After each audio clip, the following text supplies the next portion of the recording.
In a previous video, that around 3 of you watched, I speculated about the shared universe of Bond and the Man from U.N.C.L.E. Today, we'll keep it in the British Isles and examine Bond versus the Avengers on PCZ TV. PCZ TV. No, not those Avengers. I'm talking about that classic British 1960s spy show, The Avengers. But the Avengers movie series is where the concept of the shared cinematic universe originated in modern popular culture.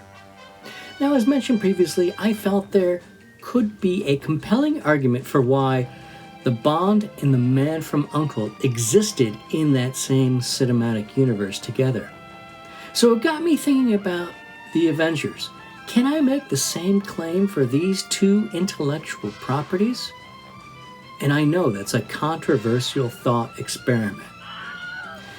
On the surface, well, maybe, why not? There's a lot of style and tone overlap. They both feature the classic British espionage archetype with the upper-class British chum, suave, impeccably dressed secret agent, who drives fast cars, who both rely on gadgets galore and glamorous women and the use of humor in the same typical over-the-top villain. So, on the surface, it does seem plausible. Coincidence? I think not! So let's examine all the arguments and see if it affects, either pro or con, the shared universe theory. First, the timeline. Is it even possible? The literary Bond was created in 1953. The Avengers hit the small screen in 1961 before Bond's cinematic debut, and before, I might add, Bond became an international hit. The cinematic Bond hit the screens in 1962 and, as we know, continues until this day. The Avengers, however, had a TV run only until around 1969.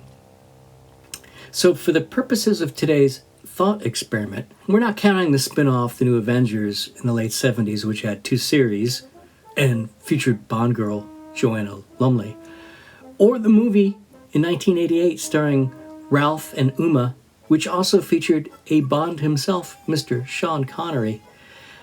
Our thought experiment will be limited, and let's limit the timeline in question to roughly that era that both Bond and the Avengers shared in the 60s. Next up, let's look at the typical Bond tropes and see if there's any overlap, starting at number 1, tuxedo and martini genre.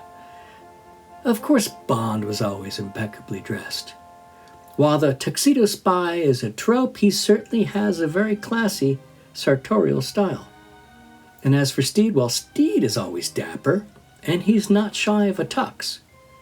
But typically, he tends towards the traditional British garb, English tailored suits, the image of the perfectly dressed gentleman with a bowler hat and an umbrella.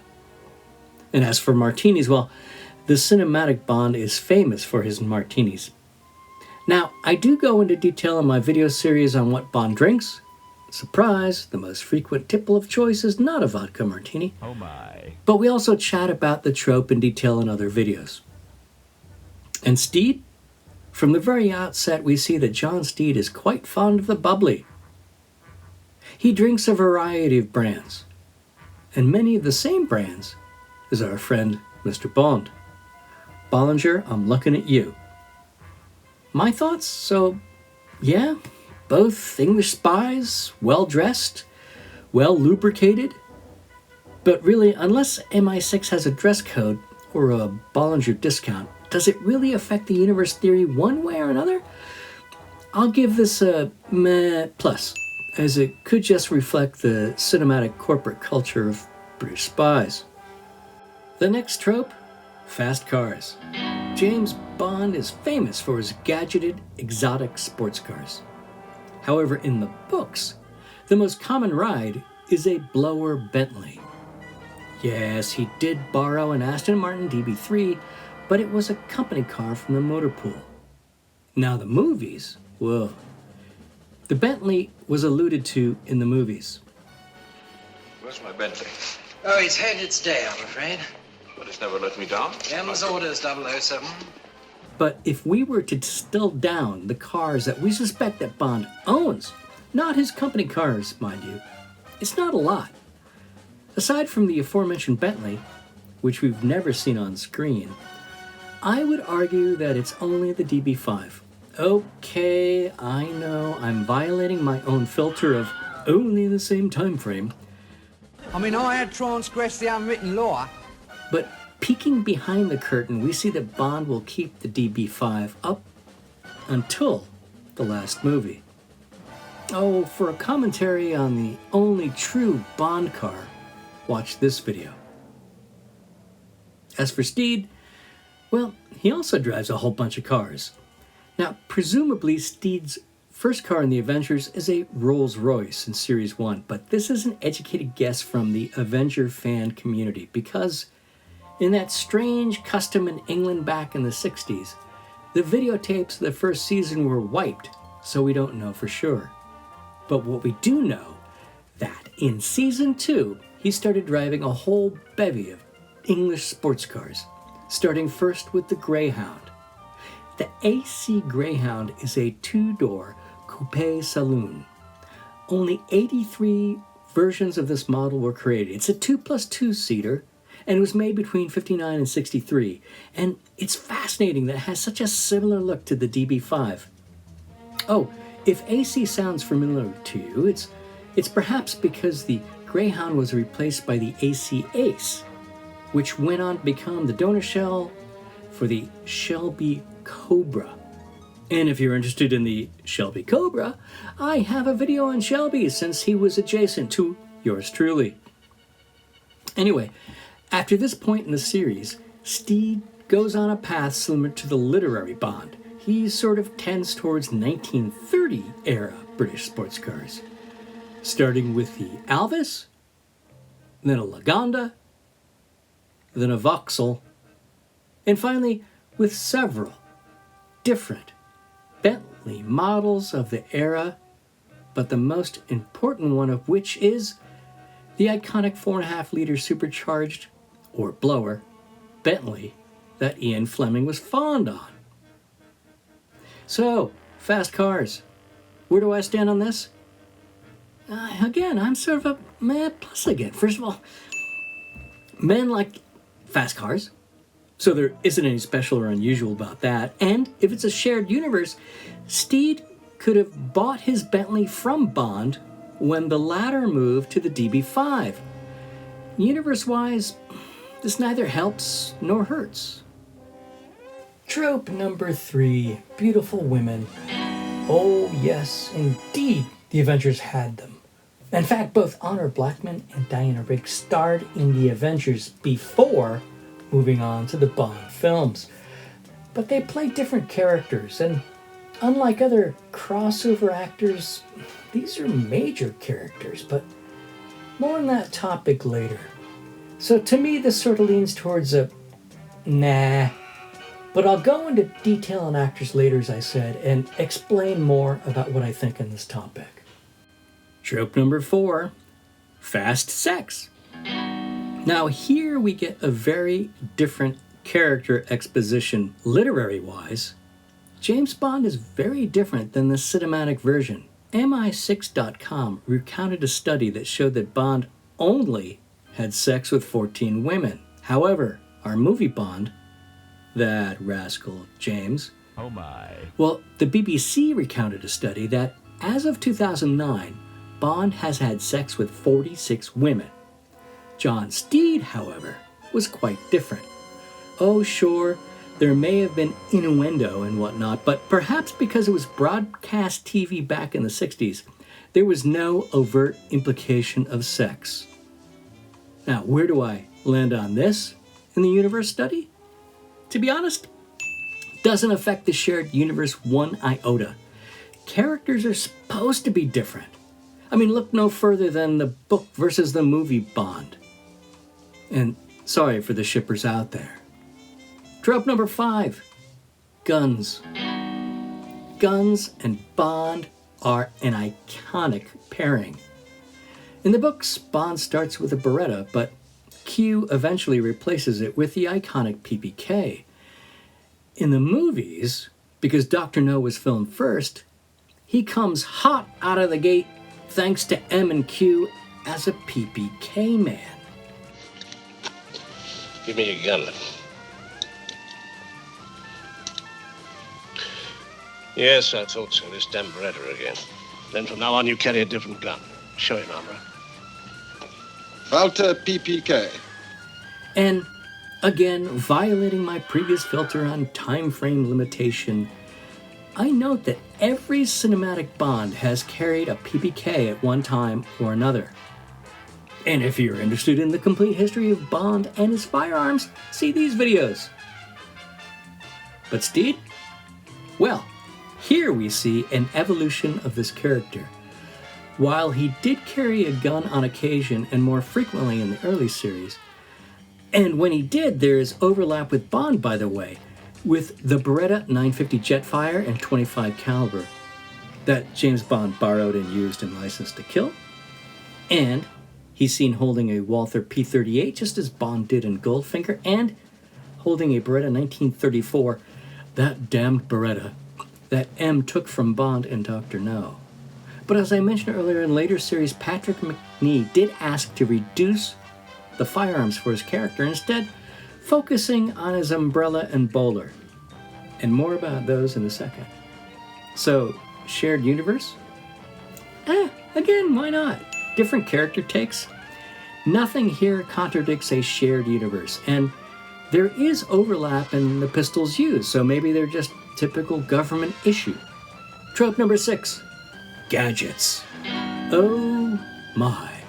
We could go on forever here about gadgets, with Bond having the lion's share. But I'll focus on one key overlap between the universes, the steel-rimmed bowler hat. Reinforced with a steel or metal plate lining, making it rigid enough to deflect bullets, knock out opponents, or for use as a thrown projectile. Inspired, of course, by Oddjob's hat in Goldfinger. Now, Steed wears a variety of colors, black, gray, brown, and he throws it with precision in fights. Probably learned that from Oddjob. Effect on the universe theory? Again, nothing negative, but perhaps this is something that MI6 adopted as an option after Goldfinger. Trope number 7, the boss. The boss of MI6, M, is a pillar of serious, no-nonsense command over the spy section. The Avengers, it's Mother. However, they embody vastly different tones, with Mother being a bit more whimsical and fantasy-related than the gritty realism of M. So now, some thoughts on this. Bond works for MI6, but does Steed work for MI6 is the question. Now, Steed, he's a secret agent for a vague, unnamed branch of the British intelligence known as either the Organization or the Ministry. From my understanding, this is distinct from MI6, but they operate in similar espionage areas. Duplication of departments and activities in government? What? That never happens. So where do I stand on this one? Well, duplicative government services. And the code words of both leadership groups starting with the letter M and Mother, well, something, this doesn't shock me at all. In fact, it also makes it all the more plausible knowing our tax dollars at work. So I'll give it a yeah. Yeah. Weird. All right, so after all this, where are we? Well, given what we've seen so far, I haven't seen anything conclusive that says yes or no. And I'm kind of leaning into yes. Yes. So I went to AI, as we do these days, and I asked Grok. Now, Grok replied, the Avengers can be seen as Bond's eccentric cousin, more whimsical and team-based, but rooted in the same spy fantasy DNA. What? Did Grok become a politician? What a nebulous answer. I think it's time for a tiebreaker. So let's move on to the real world with the third key section of this investigation: production. So I spoke about actor overlap earlier. Yes, the major female leads were shared between these two series, but honestly, this was common casting practice back in England. Just take a look within the Bond movie franchise. We see Patrick McNee appearing in a Bond movie. Plus, during our study time in question, we've had 3 Blofelds, 3 Leiters, and Martine Beswick in 2 Bond movies as different characters. And not to mention that Ursula was in Dr. No and Casino Royale, the spoof, mind you, again playing different lead characters. And we've seen other supporting characters, including Vladek, in both the Bond movie and Casino Royale. So, even though the sharing of a lead female actress really negatively affected my suspension of belief, these other actor castings sort of negate my previous feelings. So I've got to concede the point and give it a positive meh to counteract my previous nah. So right now it's starting to look pretty good. But here is where the universe starts to unravel.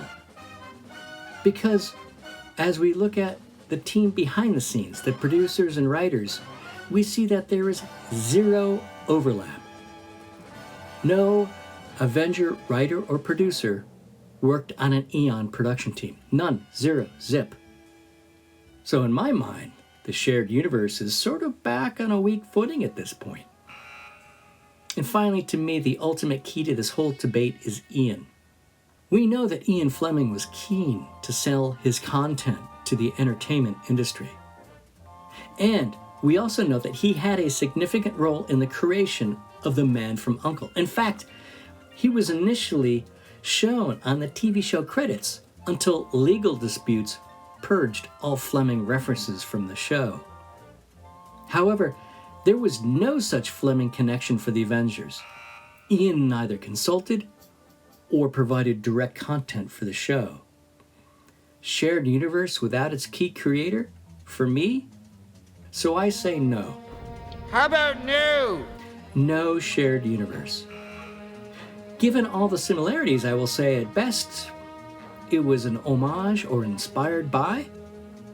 At worst, the Avengers producers were kind of cribbing notes from the Bond series.